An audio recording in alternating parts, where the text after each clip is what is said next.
Well, hello everybody, long time no see. Fair to say it's been a while, and fair to say a lot's happened since I was last on YouTube.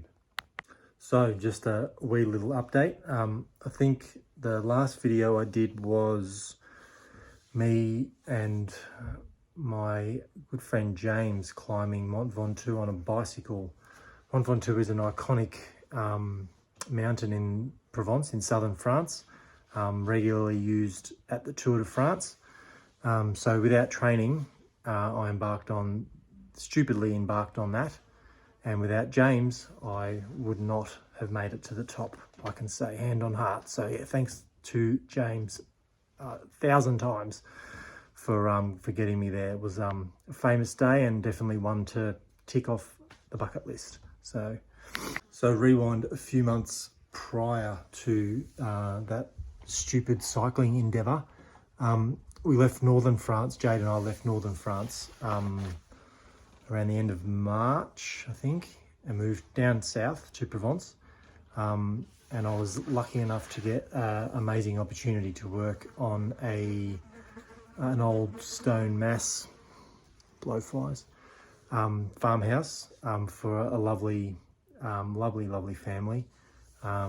Great opportunity to do that. So that's what I was doing, and I felt like I wanted to focus on my work at that point, and felt it was the most respectful thing to do was to not spend my days, filming content for YouTube, because I was getting paid to actually work there, not, make YouTube content. But that being said, I had the opportunity to undertake a lot of bespoke kind of work while I was working there.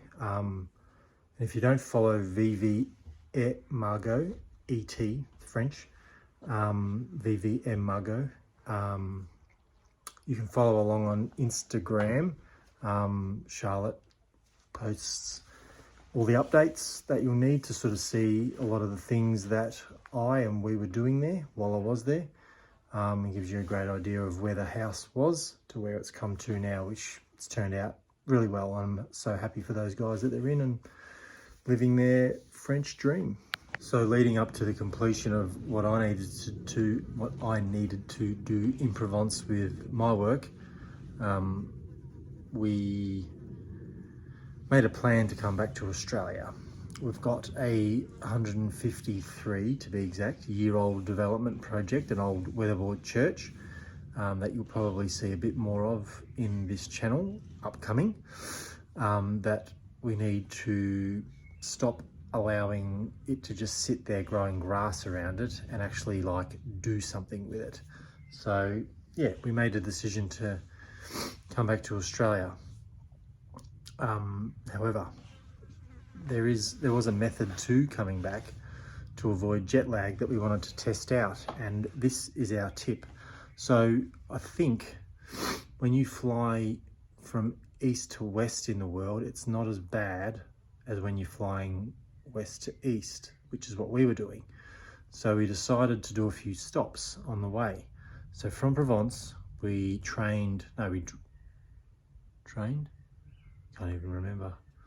No, we drove, can't remember. Anyway, we went to the Dordogne, about 7 hours north west, and helped a good friend out with some work there that she needed done in a lovely setting. Her house is beautiful. So we stayed there for a bit, caught up with her, days by the pool, weather was lovely, worked a lot as well. From there went to Paris, 4 nights, always a lovely place to visit, and stayed with a beautiful friend of ours near Luxembourg Gardens in the 6th arrondissement in Paris. That was beautiful. And then from there we got a train to Chamonix in the French Alps. So that was spectacular, the mountains are incredible. That was by train, then train into Switzerland, which is the most, like, everything looks like a postcard in Switzerland. Amazing, amazing. So visited like Interlaken, then went down for a day trip to Grindelwald and Lauterbrunnen. From there, transit through Zurich, flew out of there to Istanbul, Turkey, a few nights there. Amazing cultural experience. Even more amazing culturally was our next stop, Delhi, New Delhi in India. Got a fast train down to Agra, so the Taj Mahal, ate amazing Indian food, great. So far, five hour flights. And then we had another 5 hour flight from there to Singapore, which is like beautiful and clean. Not that much to do in Singapore, but go to the hawker markets, like amazing cheap food, cold beers, amazing. So that was really fun in Chinatown in Singapore. And then from there we had a 7 hour flight back to Melbourne, and here I am. So yeah, that was the method that we used to try and combat the jet lag, and I reckon it worked, because we got back on a Sunday morning at 7 a.m. and stayed up all day. It wasn't too bad. Didn't sleep on the plane, but even though it was an overnight flight, but I have got a method about when you should eat. So you should always try and eat on the plane at your normal time in your destination location, if that makes sense. Makes sense to me, so I'm not going to go into it. It's just boring. Anyway, it seems to work, so happy with that. No jet lag, and here we are back in Australia, just getting on with life. So yeah. So then got back to Australia, stayed in Melbourne, which with a great friend that lent us her car, let us stay in her apartment. Like, amazing generosity, like beyond like belief. So that was great for 2 weeks, and then we already had a rental booked back out in the country, but we just needed to sort out life first before we did that. So got a car, and just a lot of life admin things that when you're away for 2 years from Australia, that you have to just organise once you get back. So yeah, been back for a few weeks, I think 3 weeks this Sunday. It's now Friday night, and yeah, we're almost back into it, I think. So anyway, that brings me to the complete topic. After all that dribble, it brings me to the topic of this actual video, which is back on the carpentry train. My work, my passion, I guess. So I recently just purchased a new work van, which is amazing, and I'm quite fastidious in how I like my things to be organised. So I bought a long wheelbase fridge on wheels, white van, Renault. It's French, of course, and heard good things about it, so I got one. Anyway, I wanted to, in the last sort of week, I've been doing a fit out, unboxing all my old tools, which has been like Christmas. And so I've done a fit out on the new van. So I wanted to just give you guys a quick tour of what I've come up with for when I embark on work again in this country.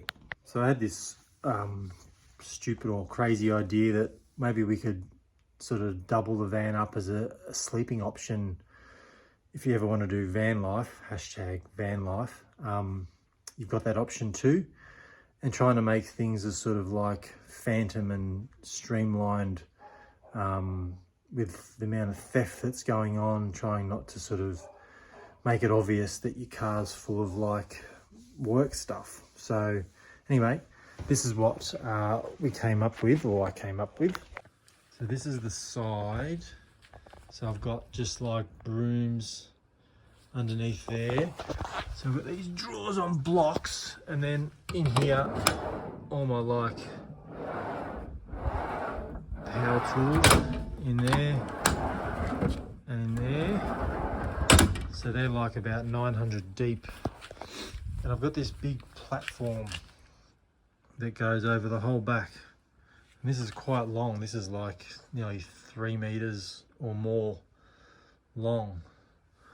Yeah, this level is 2 meters plus, yeah, that. So it's definitely long enough to lay in.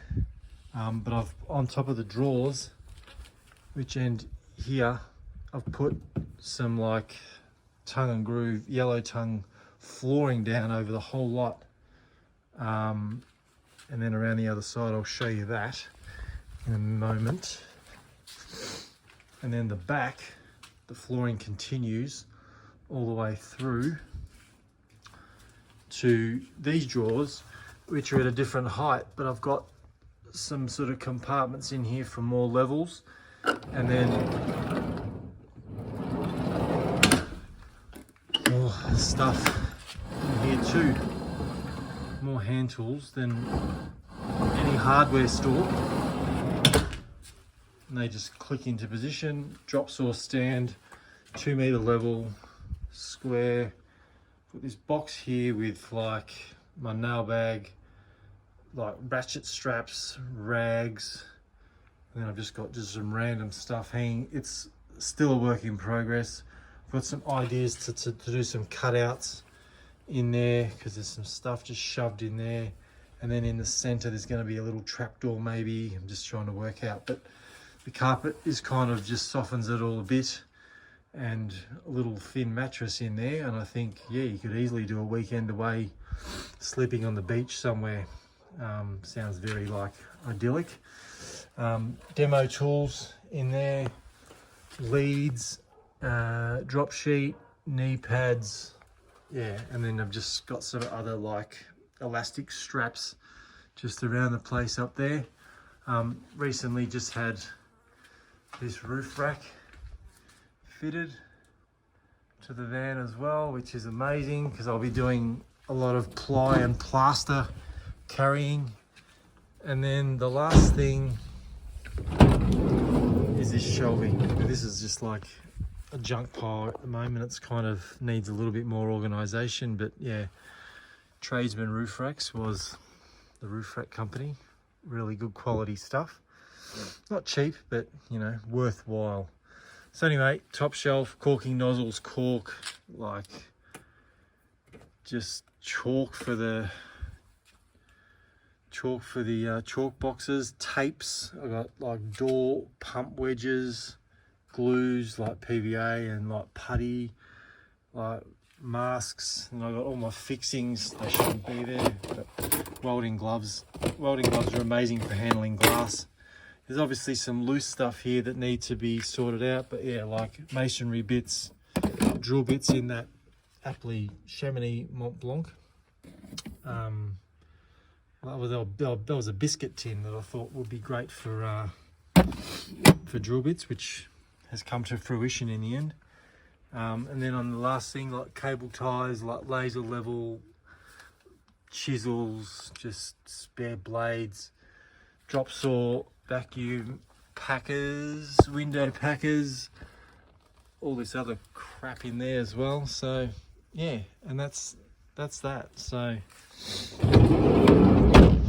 yeah, overall, that's it. And that was like a pretty like crash tour in the new van, but like knowing me, I'll be sick of it in like a month and want to change it. But no, this time I'm pretty happy because in the old days I used to have all my power tools in their actual cases, and now I've removed all those, which has saved a ton of space. So now I'm able to just put everything underneath in that shelving system that I've got, or that platform system that I've got. And it seems to, well, I haven't worked out of it yet, so I only just finished it today, but like I say, a bit more fine tuning and it should be good. So otherwise, yeah, great van. It seems to drive really nicely, and yeah, they're proved, tried and tested, I think, because everyone drives them in Europe and they seem to run forever. So yeah, hopefully I get the same sort of luck with this one. So anyway, time to stop babbling. I feel like this has been a comprehensive enough update on life and van fit outs, I guess. So yeah, let me know if you like this video. If you have any questions, you know where to comment below. If you haven't subscribed already, hit the notification bell and make sure you get all the future updates. There's a lot of exciting stuff coming with the church development, church renovation, and yeah, new build. So there's a lot of fun stuff coming up. So yeah, should be something to look forward to for you, me, and everyone. So yeah. Anyway, for now I'm going. I've got to go and look at a gate job, even though it's 6:30. And yeah, I'll talk to you in the next one. Go well. See you guys.